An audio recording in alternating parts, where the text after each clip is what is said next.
নমস্কাৰ। আজি অসমীয়া নতুন বছৰৰ প্ৰথম দিন। আজি এই পবিত্ৰ ক্ষণত মই অসমৰ বৰাক ব্ৰহ্মপুত্ৰ পাহাৰ ভৈয়ামত বসবাস কৰা বৃহত্তৰ অসমীয়া সমাজখনলৈ মোৰ আন্তৰিক শুভেচ্ছা আৰু শ্ৰদ্ধা জ্ঞাপন কৰিছোঁ।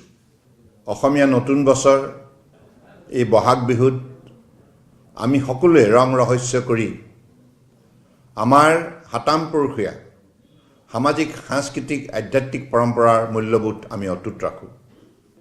এই উৎসৱে আমাক প্ৰকৃতিৰ সুন্দৰ বাতাবৰণ প্ৰদান কৰে। কুলি কেতেকীৰ মাতত আমি সকলোৱে এই প্ৰকৃতিৰ বাৰ্তা লাভ কৰোঁ আৰু ঢোল পেঁপা গগনাৰ বিহুগীতৰ যোগেদি আমি সমাজখনৰ প্ৰতি শ্ৰদ্ধাশীল হৈ ডেকা ডেকেৰী পুৰুষ মহিলা সকলোৱে এই উৎসৱত আন্তৰিকতাৰে অংশগ্ৰহণ কৰি আমাৰ এই অসমীয়া পৰম্পৰাৰ শ্ৰীবৃদ্ধিৰ বাবে আত্মনিয়োগ কৰে।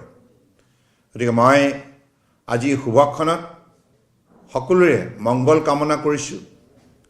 জ্যেষ্ঠজনৰ শ্ৰীচৰণত মূৰ দোৱাই আশীষ বিচাৰিছোঁ, যাতে আগন্তুক দিনত আমি আমাৰ ৰাজ্যখনৰ বাবে ৰাষ্ট্ৰখনৰ বাবে নিষ্ঠাৰে কাম কৰি যাব পাৰোঁ।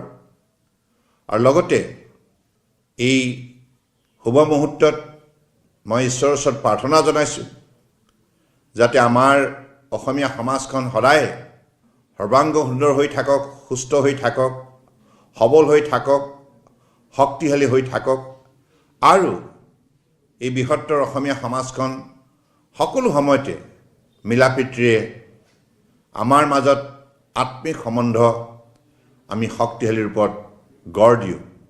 এই কামনাৰে পুনৰবাৰ অসমীয়া ৰঙালী বিহুৰ ওলগ যাচিলোঁ আৰু সকলোৱে মংগলময় জীৱন কামনা কৰিলোঁ। ঈশ্বৰে সকলোকে কৃপা কৰক। ধন্যবাদ। জয় আই অসম। ভাৰত মাতা কি জয়।